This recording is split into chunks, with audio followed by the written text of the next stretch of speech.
Now then, so top 3 supplements. I just want a quick word with you all about supplements before I give the top 3 supplements. And it goes like this. So, supplements are meant to supplement your diet. They aren't actually meant to replace anything.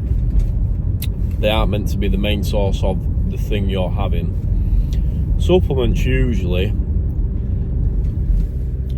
are going to be quite individual and quite specific to what you need based on your dietary lacks. That's number 1. Number 2 is if you have some sort of malabsorption disorder and you're not getting that nutrition in. So improving your food quality, if I could give you 2 things before you even think about supplements, is try and eat more good sources of protein. 3 actually. Drink more water. You can stick some electrolytes in it. Get some filtered water. I'm looking at a water filter this week actually, and stick some electrolytes in. Have it out some nice glass containers, that's ideal, or some metal ones.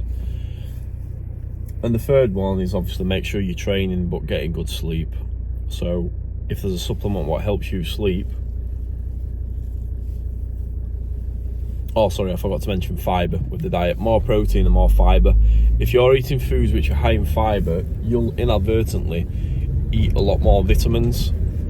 Most of the issues with diet, or the improvements from diet quality, will come from adding more fibre to your diet. So by default, you'll eat more fruits, vegetables, and a lot more vitamins and the accessory vitamins, minerals, different categories of health promoting compounds. So like you might get in some polyphenols or some other weird long sounding name things, right? So here we are. If all those boxes are ticked, you won't really need supplements unless you have a malabsorption problem. But we live in reality and we don't live in an optimal, we don't live optimally all the time, do we? So if I were going to give some supplements, number 1 would be an omega-3 supplement. The omega-3 supplement, like any supplements you get, will come in different qualities and different grades. Okay? Ideally, you want one what is really high in DHA and EHA. They are the compounds within the omegas, the actual fatty acids, which is the reason why you're getting it. Okay?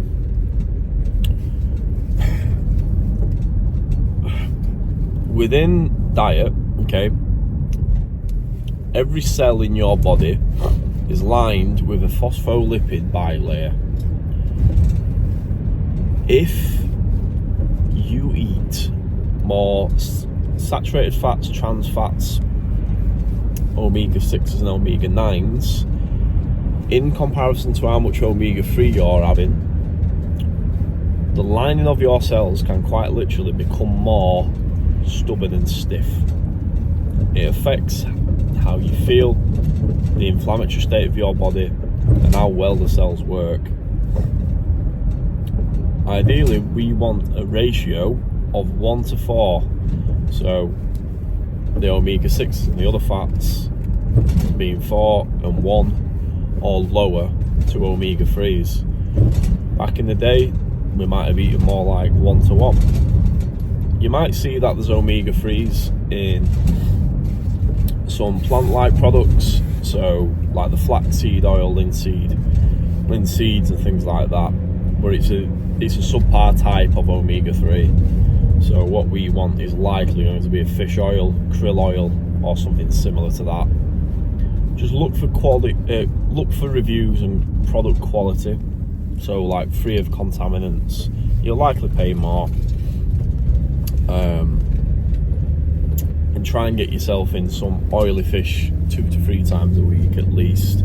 This is when omega-3s become really important, because the amount of fats most people eat will be more saturated, trans, or omega-6 and 9 compared to 3, and this creates a pro-inflammatory state in your body. I can't stress how important omega-3s are for joints, your brain health, and just overall inflammation. Nearly every disease in your body could be linked to low grade or an inflammatory component. So that's number one. I've tried to have a good think about these and nail it down to 3. But if you just will not eat any fibre, you probably need a fibre supplement. So that'd be number 2. You can get gels, you can get all sorts of little things. Just type in fibre supplement. If not, it's not actually a supplement, it is a food. Go and get some fucking All-Bran. Right. The third supplement I'd recommend,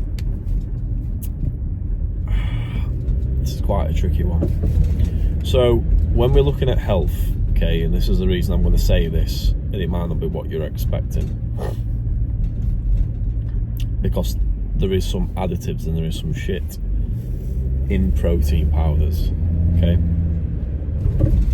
If that's the only way you're going to eat enough protein, and you will just not eat protein, as far as your physique goes and your goals, if you will not eat enough meat, fish or protein from full amino acid profile sources, this having a protein supplement, okay,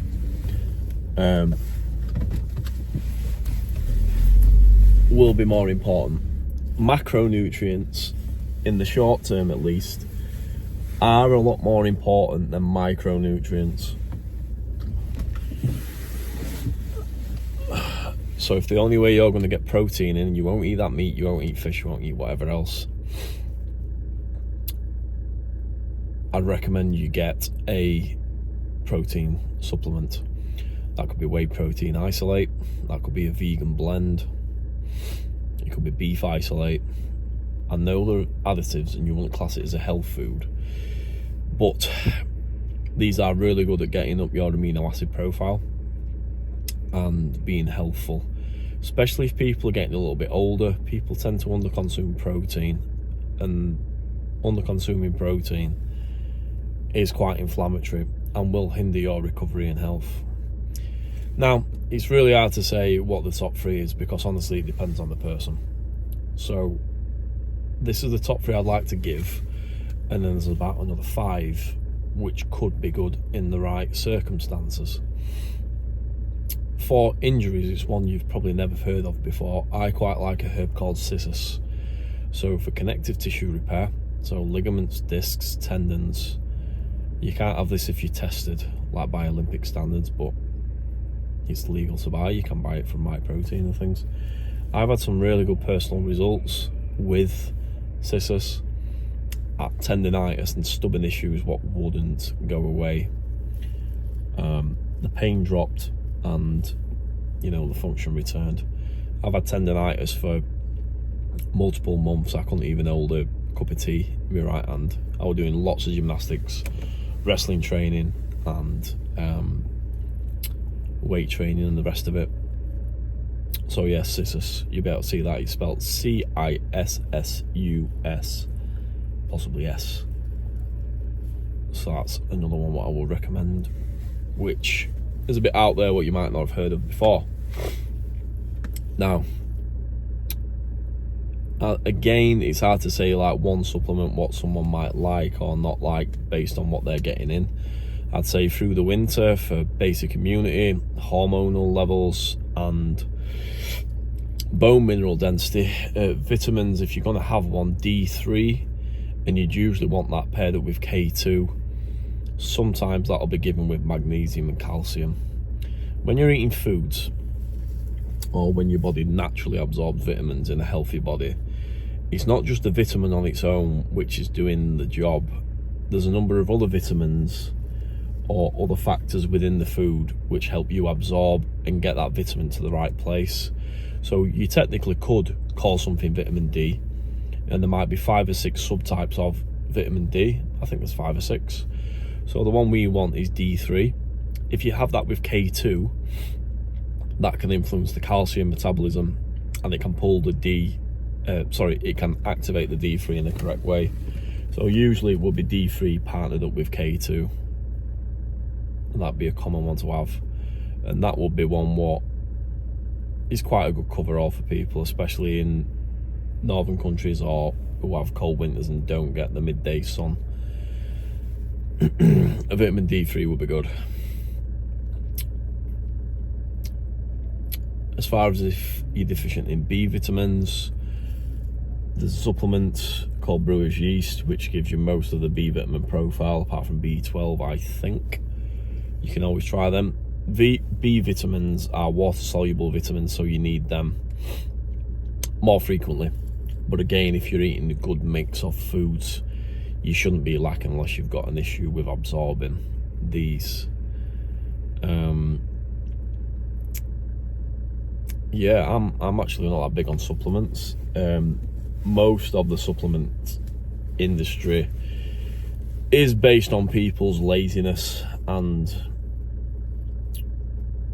wanting a quick fix and easy, so they overcharge you for underperforming products. And there's a lot of placebo effect. You think you're having a tablet, it's going to do some magic, and it likely will make you feel better. The placebo effect is absolutely fucking massive. So if you think something's going to work, sometimes it can work just because you have a positive physiology and mind state surrounding it. So yeah, it's a multi-billion-pound industry, and I'd probably say 90% of the supplements what are out there are subpar, shit, cheap, not really doing too much. If you've got a poor diet, a multivitamin can help. It's more to replace things if it's lacking in someone who just won't eat in the right way, or has a really stressful life, or has some sort of other illness or imbalance. That's when supplements can become helpful to have increased amounts. For muscle building, not for health. Creatine monohydrate is really well studied. Caffeine is a really good, all else being equal, cognitive and performance booster. Arginine and beetroot juice, which can increase blood flow, increase vasodilation, things like that. Obviously for the testosterone for guys, which is a really important hormone, and libido boosters, there's the Tribulus terrestris, ashwagandha, Fidogia agrestis, Tonga Ali. Obviously if you're low in certain minerals and vitamins like zinc, replacing zinc levels, if you won't eat more turkey and mushrooms and things like that, that can take testosterone back up to baseline. But again, it's just more if there's a lack. It's not that any one thing is 100% beneficial, and that's how I want you to see it. So if anything to take away from this video, if you're really needing something or you have got a lack, ask for that specific thing.